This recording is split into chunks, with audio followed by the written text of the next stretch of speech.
Hello and welcome to this week's episode of the Over It podcast. I'm your co-host, Suzanne Kohlberg, joined as always by the fabulous Kristan Kershaw. And before we get into today's topic, we're going to front end this request. If you have listened, actually, if this is the first time you're listening to us, you'll be like, oh, they're a bit presumptuous. But anywho, this is how we roll here. If you've been listening to us for a while now, we would absolutely love a rating and a review. It's one of the most beneficial ways that our podcast can get in front of more people. And that's what we aim to do. So please spend a moment. You don't need to write War and Peace. It can literally be a sentence. I know for me, when people ask me for a review, I get a bit anxious about it. And then I freak out. And then I'll do it next week. So if that's you, just write something and submit it. And guess what? You can always edit it later as you listen to more of our funny banter. What do you think, Kristan? Oh, absolutely. And the thing is, if you can at least do the star rating, hopefully you like us at a 5-star. Hint, hint, nudge, nudge. 5-star like an Uber for the cred. It really does help. And I had a friend who, and she'll know who she is when she listens to this, who just binge listened to us and was saying how much it was relatable for her and how much she just felt like she knew you. She's known me for a long time, but she now knows you, Suze, and how much, even though you're very different from her in personality and whatever, that she could relate to so much that you talk about. So if that's you, we would love to firstly hear about it so that others can read it and go, oh, and maybe that might, you never know, you might help someone who really needs some direction and someone to help them, and your review might actually help them to do that. This is the Jerry Maguire moment. Help me to help you. And in saying that, if I know someone else who may be listening to this, who apparently is your voice doppelganger. I couldn't hear it when I spoke to her. So now I'm like, you're going to have to come on the podcast so I can have like both of you, because I think that'd be so funny. Anywho, enough of that. Back to usual programming. Today's topic, which I'm really excited to talk about, is pruning in order to grow. And so many of us, when we come to making changes and we reach the point where we're over it, so we've got to change everything by tomorrow because, you know, we're over it, we try and cram too much in to an already overloaded life. And then we see any form of backslide as like doom and gloom, and that's the end. Where when you look, and I better not use the gardening analogy. I'll hand over to our expert gardener here. But often, you know, with the gardening, you prune back. I remember the first time I saw my sister prune roses, I was like, are you trying to get rid of all this? Are you like hack and slash? She's like, no, I'm pruning. And I'm like, I don't think anything's going to come back from this. So, Kristan, take us away. So in the garden, now not every plant is like this, but a good majority of them, they actually do better through having pruning and will come back stronger with more flowers, with more vigor. And it's because of the challenge. So if you imagine, instead of it being a gardening scenario, that it's animals chewing on, you know, whatever, whether it's big animals like us or little animals are pruning things, the plant's going to go, hey, I want to survive and I want to thrive. Okay, so I'm going to flower and be stronger and put on new growth. And that lays down for plants that have multiple seasons worth of wood, for instance. They add to that, and that's how they get stronger, and that's how the new growth will actually feed the rest of the plant to be more resilient, to be able to withstand future plants attacks, so to speak, whether it's, again, animals or whatever, or a human coming with secateurs. They do better for it, and I don't see it as any different for us. We just need to approach it in a human way rather than, I really don't feel like anyone chopping off a limb or anything else. I'm not up for that sort of pruning in my life. I love how you said animals there. I must admit, if anyone's watching the video, you have to rewind, have a look at my face. Because when you were talking about animals chewing things, my mind went to like your socks or something. Like, you know, when you get a new pet, it's like chewing up your shoes. And I was like, well, what is this got to do? It's like, oh, animals in the wild. Yeah, literally. I'm actually reading a book which relates to this indirectly, to do with studies understanding how goats eating like really weedy, or to us weedy, kind of hard things out in the wild and what that did to the plants and the animals, the responses by they were expecting the goats to eat the new growth of the plants, but in fact the goats left that alone and they went for the old wood instead. And they later worked out that the plants put more deterrents and there's more things that the animals, the goats, can sense. Those, I don't want to eat that because that will make me sick. So they can sense that. And so there's a synergy, right, between the plants put more of the other stuff in to act as a deterrent to a degree. Don't eat the new stuff because we want to establish this. Okay, fine. If you want to eat something, eat the older. And they're doing a bit of pruning and helping the plant to have more vigor potentially anyway. That's fascinating. Because when you think about it, though, there's a lot to be said, like Indigenous cultures burning things back for regermination. And when we invariably stop that and, some of the bushfires that come through from lack of back burning or preparedness or things, and then what is grown from that new soil, that new, the new things that are allowed through it from that, destruction. And I think sometimes in our lives, we, especially currently, it's funny, my daughter's Anthony, she wants to go on a exchange year. Like, she's young, she might change her mind 20 times between now and then, but on the weekend we met up with a friend who had done an exchange year. So Anthony wants to go to France. So if you've got any French listeners in the house, hello. And she was like, back in my day, like, she's the same age as me, so I'm like, hey. She's like, we didn't have FaceTime or the internet, or things, so literally we wrote a letter to the family, and then 6 weeks later it would turn up, and so on and so forth. And it got us to a very interesting discussion. I will link this back to the topic because, I'm a ninja like that. But in times past, when we didn't have the internet, we didn't have email, we didn't have that instant communication, and we did handwrite letters, I imagine we'd be a lot more discerning with what we wrote into it, because I'm going to write a letter, they're not going to get it for 6 weeks. Whereas now, with instant messaging and emailing, and it's like, I hate this person, oh my god, we've had the biggest fight, and you're like trying to calm them down from interstate or overseas or whatever, and then the next day, oh no, we're besties again, and the next day all this sort of stuff. And I think sometimes we can be really quick to prune, or to think we're going to prune, and then a day later be like, actually no, I've made the wrong choice here. So it's like being discerning about what is it that we're actually going to withdraw our attention from or cut back, so we can invest our attention in something else, rather than being hasty. Oh, for sure. And there's a balancing kind of here as far as if you think of helicopter parenting. Now, I know this is a little, again, left of field. Just in case, give it a definition for anybody who may not, like that. You never know. Apparently our Harry Potter definition was beneficial for people. So how would you define, according to Kristan, helicopter parenting?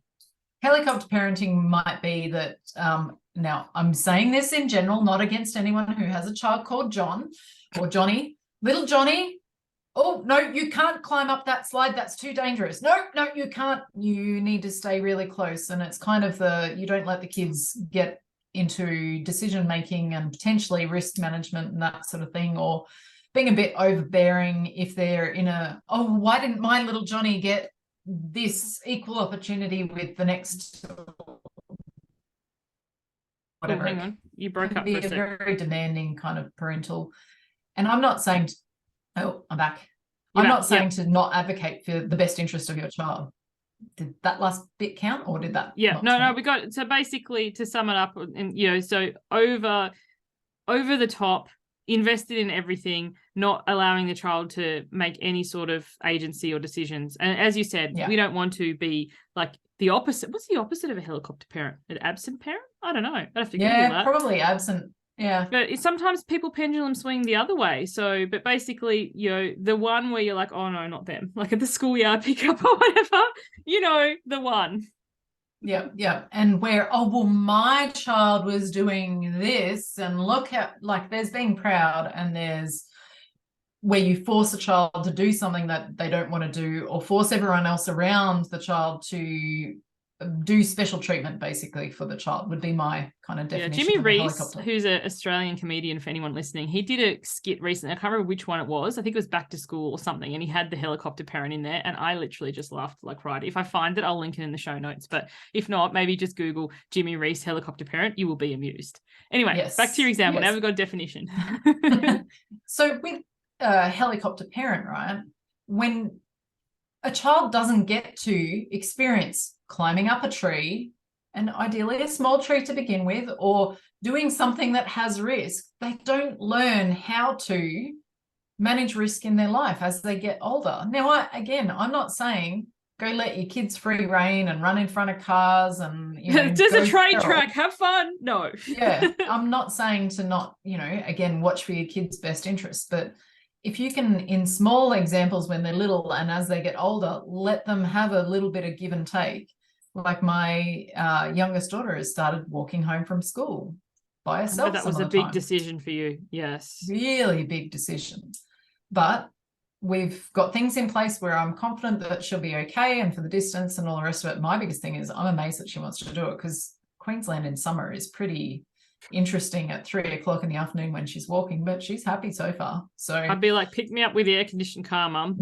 Yep, she's not, it's a whopping 3-minute drive or something, but we've got some decent hills between school and us and whatever. But so the difference there is, so if you give that opportunity to do little things and to take little risks, they then go, oh, that didn't work so well, or look what I did. And they can be, because it's one thing to be bestowed lots of praise by a parent or someone that cares for their child or is important in their life, but for them to recognize and be proud of what their achievement was.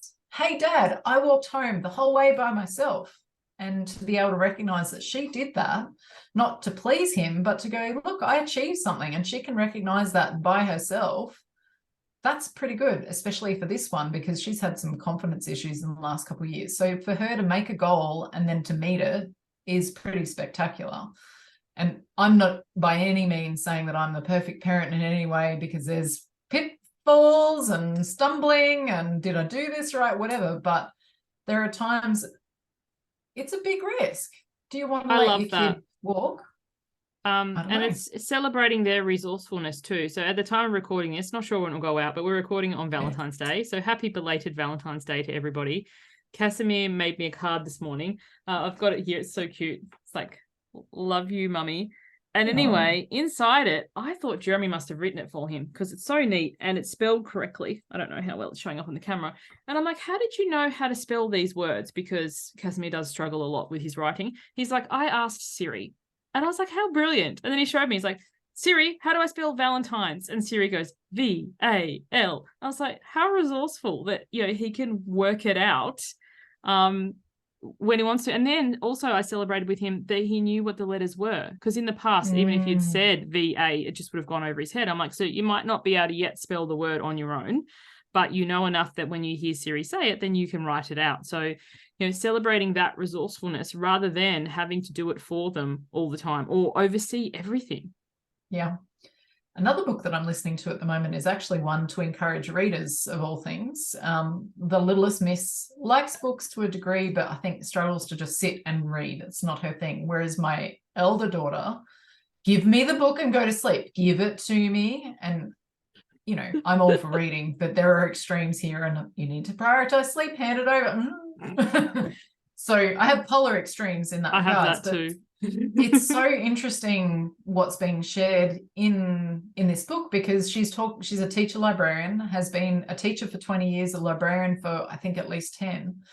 And she was talking about digital technology and how you mesh that together with kids in this era, because they've got a lot more information to process and different skills, abilities, whatever. And she said, you want to, and it seems counterintuitive, you want to actually teach them how to use all of the things, all of the little features, so that they've got agency themselves to get the most out of that device. So they're not asking the teacher 20 times, how do I do this? And I realized my kid's school, the littlest one, she's had that for the last year, much to me grumbling. They started using iPads in classes as their main tool for her in year 4. And so this year in year 5, she happens to have a teacher who is very high tech. Like, he's the teacher that everybody in the school goes to if they have a tech query. And even in the region, he often gets seconded to go and do other projects for other schools because of his tech skills. So she's got the best teacher that she could for where she's at right now and that sort of thing. But they taught right from the beginning, and I had never thought of it. If you're not sure on how to spell a word, ask Siri. And so she will do that too. So, but that last year when she was low in confidence, part of me and this book encouraged, if they gain more confidence, they're going to help themselves, they're going to help their peers, and everybody collectively has a better experience. Whereas it can feel like, again, handing over to the devil, so to speak, as far as going into more technology and whatever, but you're giving the kids the awareness that they can achieve something that they may not otherwise have the skills or knowledge to do so. That's pretty spectacular. I think that's brilliant. I think, leading it back to the topic too, sometimes we overload ourselves when we're trying to make changes because, and your and my work both speak to this. We can see the down the line future version of ourselves that we want to create. And then we can see the version of us that we are today. And the small steps that, once again, we both advocate for don't seem like a whole lot. It's like, oh, it feels like it's going to take forever. But what we discount is the fact that we gain momentum by starting small and staying in the game and keeping going. And then everything compounds on top of it. Like even thinking about, your youngest, Casimir, similar, learning to spell or read or write or listen through audiobooks or through Siri fosters that love of reading. And then once they start to be able to write and spell the more simple basic words, then they'll at least have a go at the bigger words. And then, it becomes easier. Because like learning to read is such a great example. If you look at the very level 1 books, or each state and country has different ways of explaining them, but the simple books where it's like a cat on the rat or whatever, like the 2 and 3 letter words, and you're just like, I just want to stab out my eyes here. And then you have to read that thing again and again and again for an entire week. And then not long later, so that's like kindy year 1. By year 5, they're reading like full-on novels like The Hobbit or the first Harry Potters or whatever. That's not that long when you consider it in the scheme of things. No, and these little exposures. So how many of us as adults take on something new and expect that we can overnight have a grasp of that new thing or wherever it might be? And then when we don't, oh, well, I'm no good. I'm no good at technology. I'm no good at insert whatever it is. I don't know if that came through. The dog is squealing in her sleep, and I'm like, oh, I saw you turn. So for those of you on just audio, not the video, Kristan's turning around with this like curious look on her face, and I was wondering what the dogs are up to. But so that is such a great example. Yeah, and in our kids, we look at these little steps, and I can see now that those little building blocks that they gave her last year, and I was really worried about handwriting as another. You were mentioning about writing down, in the card. And she also in the last week has said, my writing I can write really quick now, and its legibility and stuff like that is improving. Now with my older 2, I have a fair recollection that in year 4, they were pretty accomplished at, pretty neat writing and that sort of thing. My son probably more so took a bit longer, but he had pretty neat writing. He had a really rough year in year 5, and his handwriting actually went backwards, and he has always looked down on himself since that time. Oh, I'm not very good at writing, or I'm slow, or whatever. Now the twins are in year 11 this year, and he's found his own way to adapt to that, and that's taken time. So I've been very mindful of not picking on her as far as the little one to say, hey, you need to pick up your game with your handwriting. But going into an iPad class last year, I had really big reservations as to how much writing they were going to do, because all of a sudden it's technology and whatever. But here we are. I can write quite quickly now, and the neatness and whatever, I don't care if it's perfect by any means. It doesn't need to be running writing or anything else, but other people need to be able to understand what she's writing. And with more and more tech, that's sitting in the back of my mind, but she's chipping away at it. Why do we as adults not chip away at a new skill and do a little bit each day or each week or wherever the situation may arise? And then when something does happen where it's a big blow up in our face, or something really feels like it's failed, why do we look at that as a failure instead of going, what can I learn from this? I wonder how much of that is conditioning. Like when we are growing up, there are people who are more gifted and talented, like they pick up something faster, so then we get it into our head. Like I know for me personally, I was like Suzanne's not an artist. Like, I'm a stick person kind of thing. So I just never pursued it because I just held on to that belief that I'm not creative. Or, you know, if you were told you don't sing, or, you know, whatever it is, don't dance, like that's not for you, then we just take on someone else's, you know, and somebody might say it literally as a tongue-in-cheek or as a passing thing. Yeah.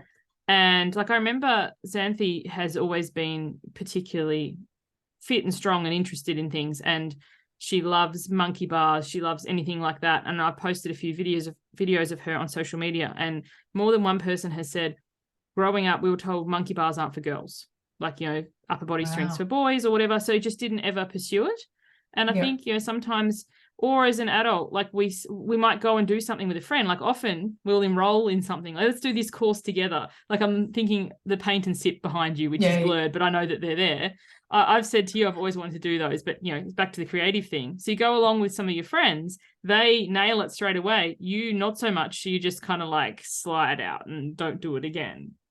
Yep. Yeah. Well, that, while you were talking about that, that came to mind. In year 8, I actually was told so year 8 back in my day was the first year of high school. Man, I feel old by saying that, but it's the reality. And I did one little, it was one of those art pieces where you put some paint on one half and then you fold it over and see what comes out, and you get different color sort of smearing. And then once that dried, I think we used black to highlight silhouettes, that sort of thing.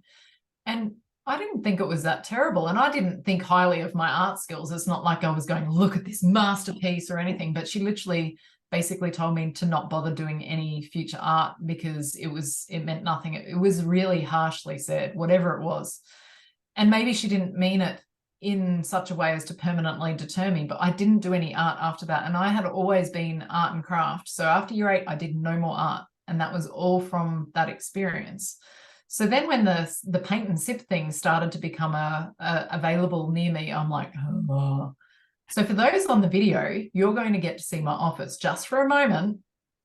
So behind me, I don't know why you blur it. It's neat and clear and lovely. Like, if you saw what's behind this, we'd have another conversation. It's still not ready. But anyway, so those on the video, you can now see 4 sip and dip things that I have made. And there's actually another one. Sip and dip. I would go to sip and dip. I love it. Sorry. Yes. Yep. So that was the very first one. And that's like a landscape sort of thing. You can't fully see it because the top's chopped off in the camera view. But trees are not easy to do and to get the perspective right and all of that. But they teach you step by step what to do. And I'm like, I can do art. Oh, my goodness. And I think that was 2018. And then that one was, I think, 2019, jellyfish. And then there was a portrait one, which is over here, which I don't love. I don't feel like I don't feel strong in getting perspective right with people. But then the one above my the girl left on the shoulder, swing is my favorite, or the shadow. It is spectacular. Yes. And I just got that silhouette amazing. And I did it quite quickly and fairly well. Sort of, we had a bit of a shape underneath that we painted to, but it was fairly freehand painting. Not my strength in all of these. It's sort of, you can add layers and things come together, but I did it. And I'm like, okay, maybe I can do painting after 30 something odd years, I guess it would have been, because I would have been 11, I think, when that happened. So, you know, it's taken me nearly 30 years as of when these were done. And these little turtles are so cute. Yeah, I love that one too. It reminds me of Moana. We're holding the little thing over the turtles so they can get out to the ocean. But all this to say, it's kind of like, where do we take on someone else's offhand comment as like the truth, the universal truth, and don't follow the things that, you know, perhaps we're passionate about or interested in? And where do we make a long-term goal? See, I feel, in general, gross generalization, but we either approach things like, if we don't succeed instantly, like overnight success, it wasn't meant to be, or we're a failure, or we make it some internalized truth. And then instead, if we saw the failures as the building blocks, like, you know, when you see children learn to read or walk or any skill, ride a bike, not many, I think, if any of them get that immediately. And we don't suddenly concerned that there's something fundamentally wrong with them or they'll never be able to achieve it. Just some need a little bit more support and assistance, and some don't. Yep. And So if we think to the prune in order to grow, think of a situation where, maybe you've built up and maybe you have succeeded, and then things plateau off and you don't feel like you start to get imposter syndrome because you feel like, well, I'm no good at, I'm plateauing, I'm hitting a wall, I'm not making progress anymore. Maybe you're in a career that's not fulfilling anymore. There's something else you'd really like to do instead. What can you learn from that? Like, what is something that you give passion genuinely to that would light you up? Maybe you're at that point where doing some pruning and some big decisions. And even if it's not a big decision, it's hey, I'm going to do a side hustle and so for instance, I'm never planning on doing painting as a side hustle, but maybe it's a hobby and my youngest is naturally very crafty and very good at it. We sat and did a little paint do-it-yourself thing. I don't think I've got it here anymore. I did for a while. We haven't finished it because she found it too stressful to go. It was a bit fast-paced moving, so we'd have to play and then rewind it numerous times. It was just a YouTube one. But I got further ahead and you could see this waterfall coming together. It was a beautiful little painting. And it wasn't that I was particularly skilled at getting that waterfall. I just followed the instructions. She couldn't handle at that age and stage, so much so that she won't paint with me anymore at all. So it was a bad call on my part at that time. But at some point, it'll be the right time to come back to it.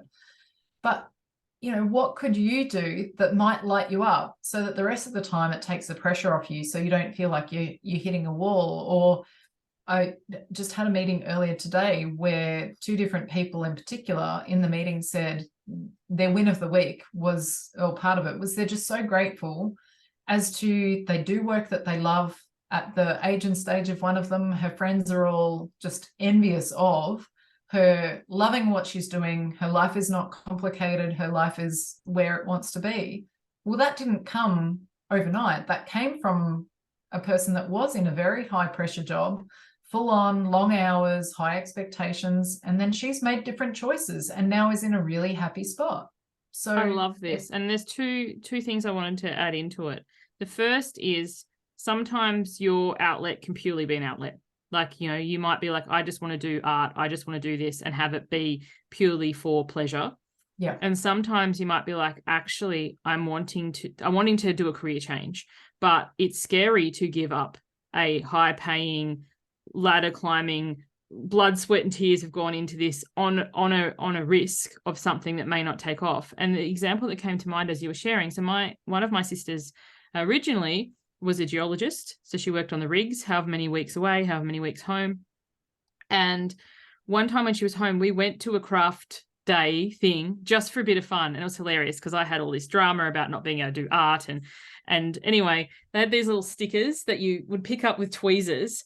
And we were like, oh, who needs tweezers? We'll just use our hands. Anyway, she ended up accordioning the sticker. So I think it said like happy birthday, but it ended up like all this stretched out. Then the instructor lady was coming over. So she kind of flung it at me. So I'm here holding like this accordion sticker. So I have to listen to this lecture from this lady about how not to do it. It was so funny. Anyway, the reason I bring this story up is fast forward. It didn't happen overnight, but now she has given up the rigs entirely and runs a successful scrapbooking business. So it's like, it can become what looks like, well, why would I give up this career that makes this much money for this that's, a bit of fun?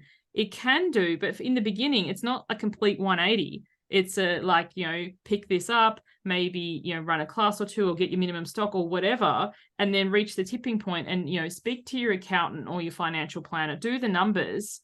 But instead of thinking, oh, it's so far impossible, I'm never going to start, how can you make that success? So you can prune in order to grow, because who would think that you would make more money in a scrapbooking business than you would, as a rigger? It can happen. Yeah. And it may just take time. And so, for example, with the training that I lead in one of the businesses that I do, it's generally gone up in the number of students that have come in. The current lot has been fewer registrations in total, but we're taking that as an opportunity to utilize the skills of the team members that we've got in other projects and to prepare for when it does expand next time, which hopefully will be the next group. But as time allows, this is, instead of being really sad that it's lower registrations and all the rest of it, we're taking that as a moment to breathe and actually use that time to be even better prepared for when we have a really large group, like our last group was exceptionally large. So the current group is similar size to the one before it. And we're using that as the opportunity. And it's such a positive thing. What can we learn from this? Well, okay, there's big picture financial things at the moment. So maybe that's part of it. There are a number of different factors we think we're in it. But one of the things is we think it's part of the natural business cycle for the business that we're in. And it's just, it is what it is. But that's so exciting because we've got great team members that have come on to help the training to run, who now are using those skills in other ways that we never predicted we would be using them at this stage. And we've got some amazing developments coming as a result of that. So how cool is that? I love that. I think that for anybody, in business or in life, we tend to get some weird capitalist, always every quarter has to beat the one before, everything has to beat the one before. Nature isn't like that. Taking this back to the nature example, prune in order to grow, and you were using business as an example, there are non-growth quarters. Yeah. Or even, dare I say, a backslide. And if instead of freaking out and thinking, oh my goodness, and making it mean all these stories, being like, okay, we have more time available than we thought, or we have more resources available. What can we do with this to prepare to accommodate a bigger cohort or a bigger group next time? Like my own program, this one is a smaller cohort than I have had before. And it's actually been fabulous because we can go so much deeper with a smaller group. And then I have more time available to be able to put things in place that I've been wanting to do for ages. I have these things like, I'll get to it. I'll get to it. I'll get to it. Yeah. It's like, well, actually now I have this time. So you could, if you have a unplanned backslide or an unplanned non-growth quarter or thing, you could spend that time spinning out, moping, whining, or you could be like, okay, cool. This, how is this of benefit to me? How is this of benefit to the people in my group? Like sometimes I think a lot of it is our own mental drama. Like, what are people going to think? I know when I enroll a group, if it's a small cohort, what I think is this is awesome. I get more individualized attention. Yeah. Yep. Absolutely. I think there's so much opportunity. Something that really feels like a strong undertone for this topic for me to share, and hopefully someone will take away this and go and apply it and go, oh, if something really sucks, something that really is stressing you out happens, and I tell you, when we could see the numbers were looking a lot different from past groups, there was a fair bit of, oh, okay, this is not what we were expecting. But if you can remember, what can I learn from this? No matter, because if it's something that's positive, you can still use that, right? But even if it's something that's stressful, that's negative, that's not what you planned for, that might otherwise feel really disappointing, what can you learn from it? There will always be something to learn from it. And that can be a life-changing thing, because if you walk away from it, well, I've learned that we need to preempt this, or we could do this to help solidify registrations, or we could diversify, or we could whatever.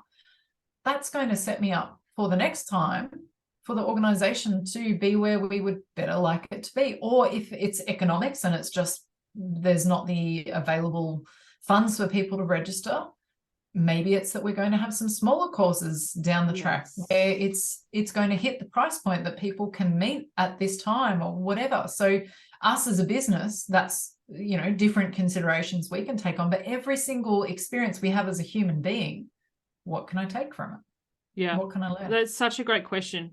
What can I take from this? What can I learn from this? How is this perfect? How is this beneficial? Because I think sometimes, having a smaller cohort or smaller registration than we expected, yes, it can be disappointing and disheartening.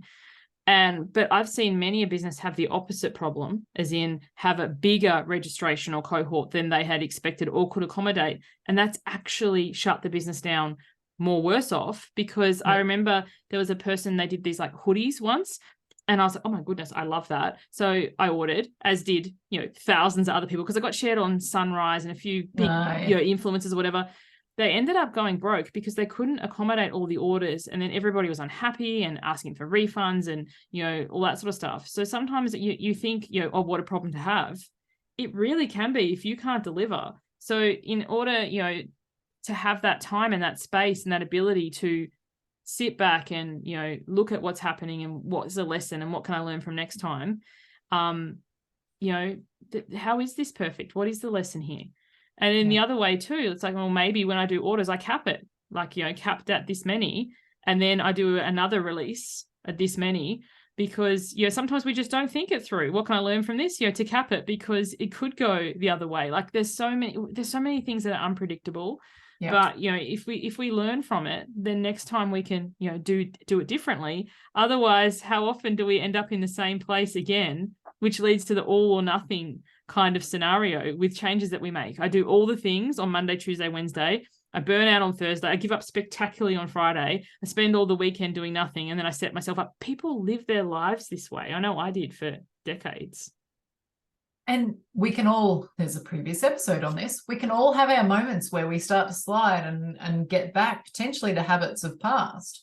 But what you choose to do as you start to recognize, hey, what can I learn from this? Oh, I'm mentally sliding down a bit. This is really stressful. This has taken a toll. What can you do at that time when you start to notice? And then the next time you might go, okay, by the time I started to notice I was sliding here, actually the trigger was hours before or days before. What can I do if something like that happens? Yeah, check that out, the episode, Don't Let a Slip Become a Slide. I think we called it Between Christmas and New Year. Yeah. Obviously, it's not that time of the year now, but it could be in any time between rounds of a program that you're delivering or enrolled in. It could be, between, if you work seasonally and then you set it's off season, anything like that, where, a slip up doesn't have to be a backslide. And then leading into the pruning in order to grow, nothing in nature blooms all year. So I think a lot of the time we can set ourselves up for failure inadvertently by expecting, well, last time I had this much growth, so this time I expect this much growth, and this time I expect this much growth. And then when you don't get it, wondering what's gone wrong. What if nothing's gone wrong? This is just a season. Like at the time of recording this, I think you guys are having flooding too. It's just starting again here. I hope it dissipates. But we couldn't get potatoes for ages because things flooded, or lettuce or things like that. Like farmers have seasons where they don't have the produce because of fire or flood or something else. But then what do they have in store to come back from that and to better be prepared for that next time? Absolutely. It's a big thing. So you go ahead. I was going to say, I think as we wrap this up, the listeners or viewers, for those that are getting to see us on video, just what can you take away from this as you move forward with your life? Can you, as experiences that are suboptimal happen, what can I learn from this? What can I do differently next time? What is amazing of this situation, and what's actually something really that I can grow from? And it doesn't have to, it's okay to have sad moments and stress moments and whatever else, but you don't want to stay there. It's not productive for you to actually move forward. And sometimes these hard times, even if you need to sit and experience and sit with the hard times, can actually turn into the time ready for you to blossom. I love that. I smiled when you said suboptimal. I met somebody the other day on Zoom because, I don't go out all that much. And she's like, oh, you're the suboptimal lady. So she'd been listening to our podcast. But, yes, things are suboptimal. Yes, you're allowed to feel whatever gamut of feelings that you feel, but you don't have to unpack and live that.